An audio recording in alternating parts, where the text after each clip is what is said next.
E aí surge o Sarau das Minas, que eu queria que a Raíssa, a Andressa falasse um pouquinho agora, né, desse movimento e o que vem a ser, quais são os objetivos e como é que está esse processo. Tá.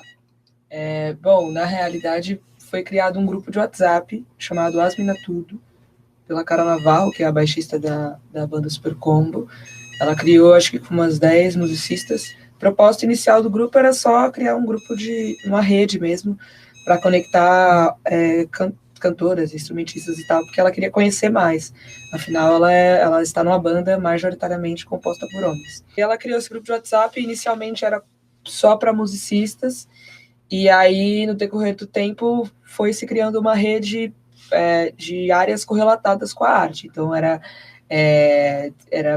musicistas, cantoras, técnicas de luz, técnicas de som, produtoras, videomakers, diretoras de arte. Então, e além disso, tem muitas, sei lá, guitarristas que têm outras funções, né? Que vão lá e são diretoras, dirigem os próprios clipes. Então, a gente acabava trocando muita informação. Quando eu entrei no grupo, tinham, sei lá, acho que umas 40, 50 pessoas, e hoje tem 257 mulheres dentro do grupo de WhatsApp.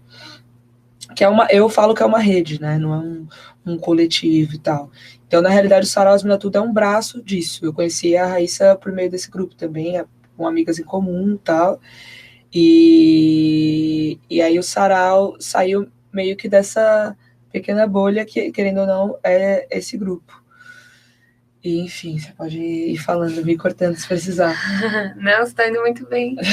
Essa parte do Sarau, das Mina Tudo, do grupo, eu confesso, eu entrei um pouco depois. A Dessa pegou mais do início e tal, e pegou esse processo, assim. Quando eu entrei, já era um grupo gigante, um monte de artista trocando, falando e levando coisas adiante, e divulgando seus próprios trabalhos e criando outros. E aí o Sarau veio quando me convidaram para fazer um show numa casa de show, e eu um músico que me acompanha não poderia me acompanhar. Aí eu falei, poxa, eu não vou perder essa data. Pensei, bom, mas sozinha eu consigo fazer 4 músicas. Eu pensei, bom, umas 2 músicas, 2 músicas eu consigo fazer sozinha. Eu me acompanhando na autonomia que eu construí ao longo desse tempo, faço 2 músicas. Então vou chamar outras artistas que, assim como eu, conseguem se acompanhar pelo menos em 1 ou 2. E aí começamos, né? Aí eu joguei lá no grupo, aí a Dessa já falou, peraí, posso ajudar. Quando a gente viu, era tanta artista que cada uma teve que fazer uma música só, porque senão a gente ia estar lá até agora. E a gente fez, foi incrível, foi uma reunião que todo mundo sentiu uma energia, né? Era para ser só um. E aí, no intervalo, a curadora do espaço já falou, gente, vamos fechar mês que vem. Aí a gente já voltou do intervalo falando, fechamos mês que vem. Aí todo mundo, Aí, e assim foi. No mês seguinte, vamos fechar mês que vem de novo. Vamos fechar mês que vem de novo, fechou. E foi enchendo. Aí a gente começou a ir para outras cidades e a gente começou a ver como é importante esse tipo de faísca.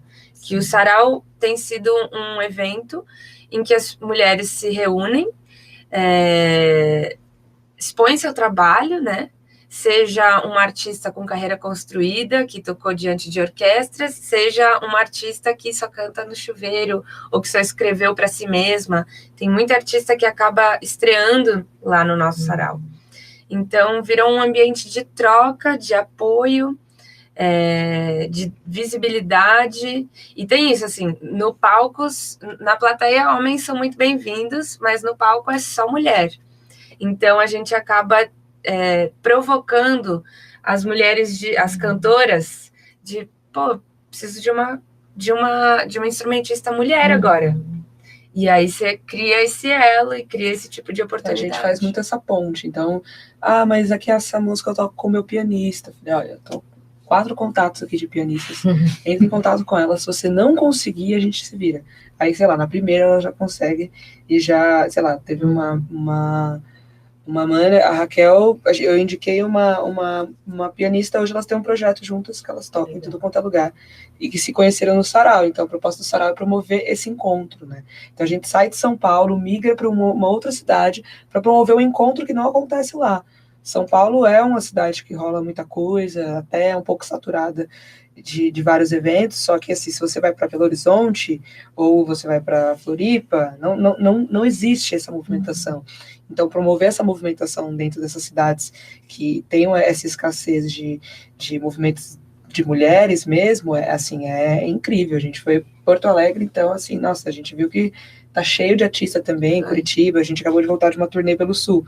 Então, a gente entendeu que a gente precisa passar por todos os estados, e não só capitais, né? Tipo, fazer cidades... Campina Grande. Campina Grande, que você interior fez, da Paraíba, né? foi. Que a gente fez lá. Eu sou de João Pessoa.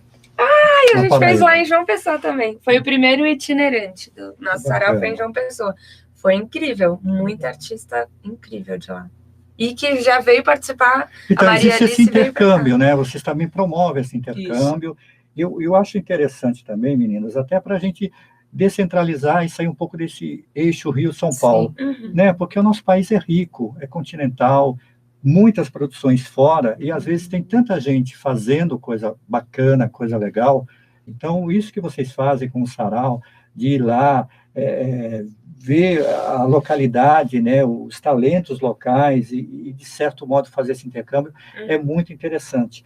Mas eu queria saber um pouco dessa logística. É louca, né? Fazer essa produção é muito itinerante, louca. essa logística. Dormir Fala para o nosso ouvinte, né, para o nosso telespectador, como é que é isso?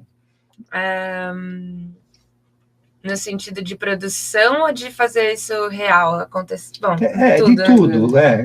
Do trabalho que é, porque às vezes é o que eu sempre digo, né? A Bruna também pode entrar no papo, porque a gente, às vezes, quando vai assistir um show, um evento, a gente já vê tudo pronto, tudo bonitinho.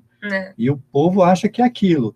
Mas o que foi feito antes para se chegar naquilo? Sim. E eu queria que vocês comentassem um pouco isso. O processo do sarau é intenso, assim, porque sou eu e a desse eu, e mais uma rede de mulheres que vão ajudando conforme a gente precisa e dá um toque e as pessoas se oferecem. Mas são detalhes que vão desde, assim, o principal aqui que a gente faz é o lance... fazer o negócio acontecer. Então, colocar o pedestal lá. A curadoria em si, porque faz.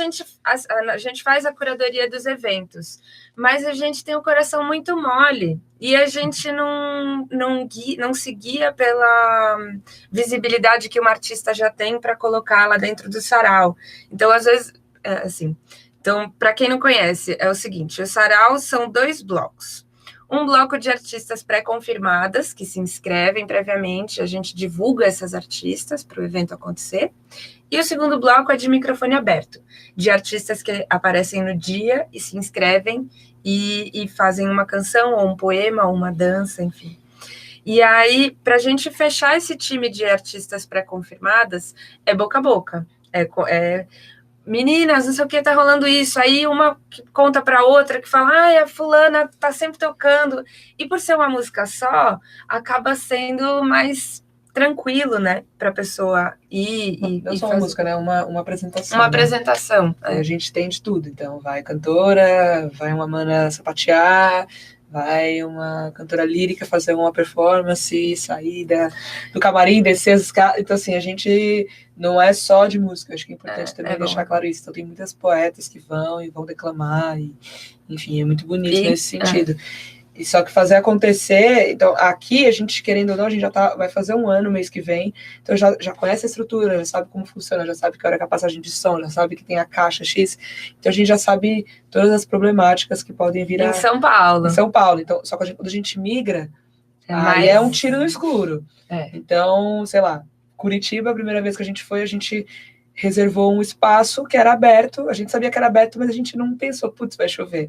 A gente foi convidada, né, para Curitiba a primeira vez. E aí, choveu horrores, o sarau não aconteceu, a gente acabou, enfim, migrou para outro dia, a gente abriu o show da Raíssa com o sarau e tal, enfim. Mas voltamos agora, esse mês. Já com a casa, a gente já conhecia a estrutura e tal, então é sempre um tiro no escuro. Agora a gente vai para Brasília e Goiânia, e obviamente vai ser massa, mas a gente, apesar de receber toda a informação técnica de equipamento, chega lá, é um tiro no escuro. E a gente vai, isso depende, sei lá, Curitiba a gente foi de carro, a Rá dirigindo, e aí agora a gente, essa segunda, a gente foi para Curitiba uma vez, a gente voltou para Curitiba e desceu até Porto Alegre. Então, fez uma turnezinha, foi parando em 3 cidades, Floripa e tal, aí a gente já foi de avião, foi de ônibus. Primeiro trecho de ônibus, depois a gente fez de carro com uma mãe de uma amiga que é a Luísa Caspari, que também fez essa turnê com a gente, resolveu descer com a gente. E a gente foi de carro e a gente voltou de avião. Agora as artistas querem ir com a gente, né? Quando a gente vai para uma cidade, as artistas daqui de São Paulo querem ir com a gente para outra cidade, porque é esse intercâmbio. A gente foi para o Sul, a Luísa Caspari, que é amiga nossa, é cantora, compositora, está lançando disco novo. E aí ela viu a oportunidade de poder fazer uma turnê do trabalho dela também com a gente. Então ela foi, cantou nas 3 cidades, então rolou um intercâmbio com uma artista daqui e as artistas de lá, e ainda fechou um show dela na última cidade, assim, que a gente participou. Foi muito legal. Que bacana.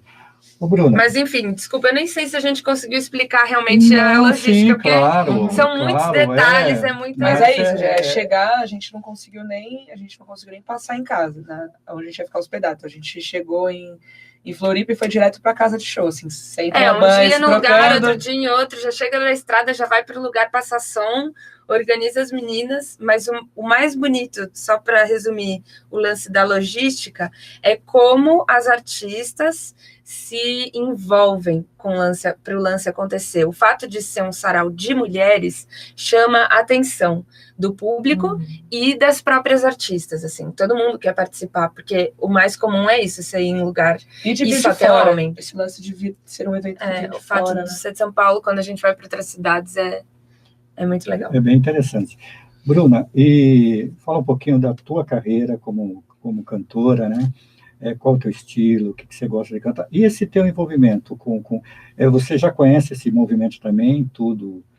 Ela vai semana que vem, a primeira vez no sarau, ela vai sentir o negócio. Maravilha, mas o que faz para você? Conta um pouquinho da tua carreira, assim como cantora, qual o teu estilo, o teu trabalho. Bom, como eu tinha falado um pouco anteriormente, a minha paixão é música popular brasileira. Eu gosto bastante também de algumas coisas dos países latino-americanos. Eu tive um tempo que eu cantei num grupo que a gente pesquisava música argentina, música mexicana. Eu gosto muito também da música latina. Eu gosto bastante. Essa é a minha praia, né? Eu gosto também de outras coisas, mas acho que a minha grande paixão mesmo é a MPB. E aí tem uns anos que eu comecei também a investir mais nas minhas composições, porque na época da faculdade eu atuava só como intérprete, e aí tudo isso está relacionado com essa pesquisa, né? Embora eu também tocasse e compusesse, eu não mostrava isso para ninguém, eu só me mostrava como cantora. Todo mundo. Eu achava que eu tocava mal, que minhas composições eram fracas. Todo mundo igual, toda mulher, a maioria passa os mesmos questionamentos, né? E essa experiência que o sarau proporciona e outras iniciativas, né, que estão rolando de coletivos e redes feministas, é que eu acho que é abrir possibilidade para as nossas formas de se expressar, né? Porque eu fiquei observando, né, durante essa trajetória toda, que eu sempre convivi com certos tipos de músicos que tinham uma maneira de tocar, uma maneira de cantar, uma maneira de se expressar dentro de alguns padrões ali definidos entre eles e nos quais eu não me encaixava. Então, eu me sentia uma péssima cantora, me sentia uma péssima instrumentista. Tinha até o jargão deles que era, tipo, tocar como homem, né? Quem toca bem é quem toca como homem. Quando você vê uma instrumentista boa, nossa, toca que nem homem. Então, tinham esses mitos, e então, assim, eu falando da minha trajetória, né, que eu não posso falar por outros cantores, mas eu não me senti à vontade nesses ambientes. Então, eu acho que eu comecei a mostrar outros lados meus como musicista na hora que começou a ter toda essa movimentação de mulheres, de espaços onde a gente pudesse se sentir à vontade para tocar do jeito que a gente toca, mostrar as composições do jeito que a gente compõe, cantar do jeito que a gente canta. Então, acho que essas iniciativas são fundamentais nesse sentido, né? Então, por exemplo, se falar, só tinha 4 músicas que eu conseguia me acompanhar. E eu passava por isso também. Embora eu tocasse violão, tocasse guitarra, eu não tinha coragem de fazer show tocando. Assim, não, eu só cantava, eu sempre levava... Eu tocava violão para os meus alunos só na hora de dar aula, né? E aí, aos poucos, eu fui percebendo que eu precisava perder esse medo, né? Tipo, eu não preciso tocar como um instrumentista que eu considero virtuoso. Eu posso ter uma maneira, sim, bem mais simples de tocar, que eu dê conta de fazer e isso ser bonito, né? Sim. E eu comecei a ver isso no trabalho de várias mulheres, assim, trabalhos simples e bonitos e que dizem muita coisa, mas de pessoas que estão procurando outras formas de se expressar, que saiam um pouco dessa caixinha, desse círculo de músicos, que é um círculo super masculino, né? Então, atualmente, aí para mim, a experiência mais radical foi agora no começo do ano, que eu resolvi fazer um show inteiro, eu tocando guitarra, sozinha no palco, nunca tinha feito isso, sempre fiz com banda e eu só cantando, e aí foi extremamente libertador, né?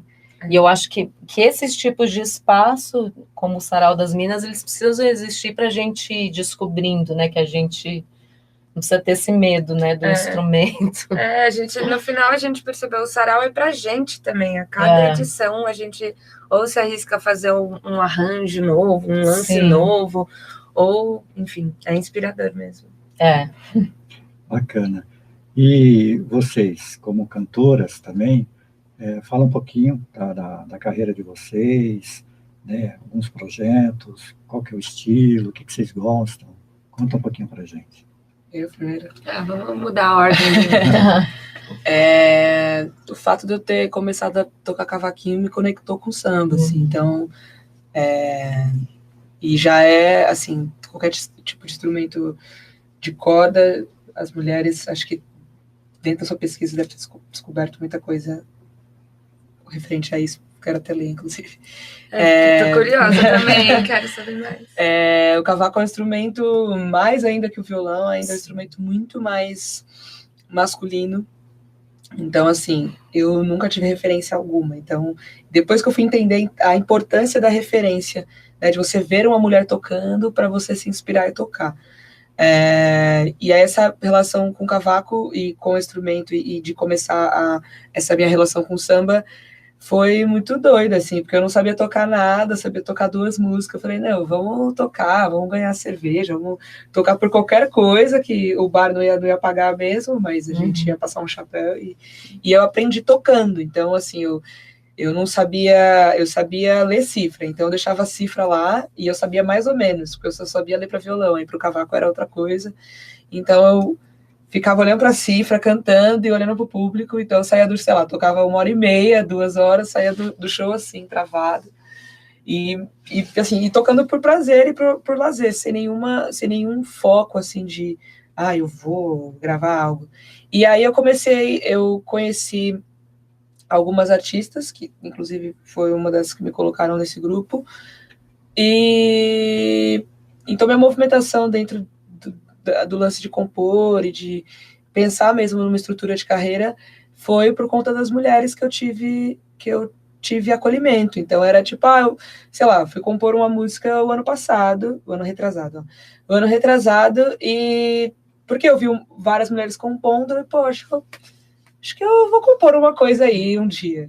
E aí eu compus e eu tive essa coragem de mostrar, né? E elas gostaram, e não é samba, né? Eu compus, enfim, um outro lance. E aí eu tive esse espaço de acolhimento. Então, dentro desse espaço de mulheres, eu comecei a desenvolver o meu trabalho de maneira muito mais confiante, tipo, vou me jogar, não sei o que é certo ou errado, eu sei tocar isso, então eu vou aprimorar isso e vou tocar o que eu posso tocar, né? Não adianta eu querer ser uma cavaquinista virtuosa tão rapidamente.